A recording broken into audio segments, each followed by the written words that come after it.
আজকে তৈরি করব কুমড়ো আলুর ছক্কা। ডুমো ডুমো করে ছক্কার জন্য কুমড়ো কেটে নিয়েছি আর আলু কেটে নিয়েছি ডুমো ডুমো করে। তো প্রথমে কড়াই বসিয়ে দিয়েছি, দিয়ে দিচ্ছি তেল। এটা গরম হয়ে গেছে, দিয়ে দিচ্ছি 5 ফোড়ন আর 2টো তেজপাতা।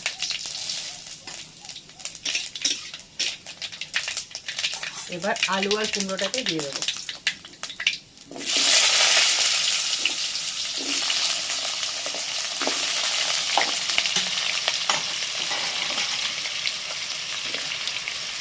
একসাথে ভেজে নিতে হবে।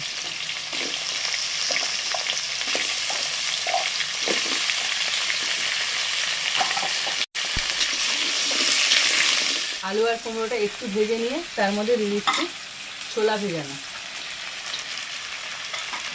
আর দিচ্ছি চেরা কাঁচা লঙ্কা। এটা না একটু মিষ্টি মিষ্টি হবে, কুমড়োর ছক্কা সবসময় মিষ্টি মিষ্টি হয়।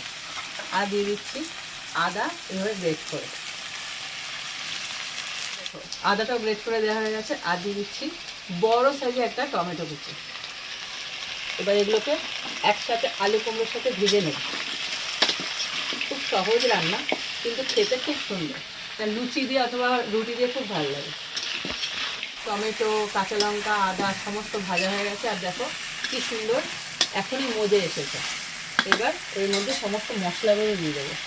এটা একদম মাখা মাখা হবে, তার জন্য লবণটা সে আন্দাজে দিতে হবে। হলুদ গুঁড়ো, জিরে আর ধনে একসাথে গুঁড়ো করা আছে মেশানো। আর কাঁচা লঙ্কা চেরা যেহেতু আছে তার জন্য 1/2 চামচ লঙ্কার গুঁড়ো। এটা একটু মিষ্টি মিষ্টি হবে। এবার এটাকে মশলার সাথে কষিয়ে নেব। দেখো পুরো মশলা দিয়ে কষানো হয়ে গেছে। এইবার দিয়ে দেবো জল। জলটা আমরা দিতে হবে যেন গা মাখা মাখা হয়, এদিকে সেদ্ধ হয়ে যায়। যেহেতু এটা মিষ্টি মিষ্টি হবে, কুমড়োর ছক্কা সবসময় মিষ্টি মিষ্টি হয়, তার জন্য একটু চিনি দিয়ে দিচ্ছি। আর দিয়ে দিচ্ছি গরম মশলা ফ্লেভারের জন্য। এবার এটাকে ভালো করে নেড়ে দেবো।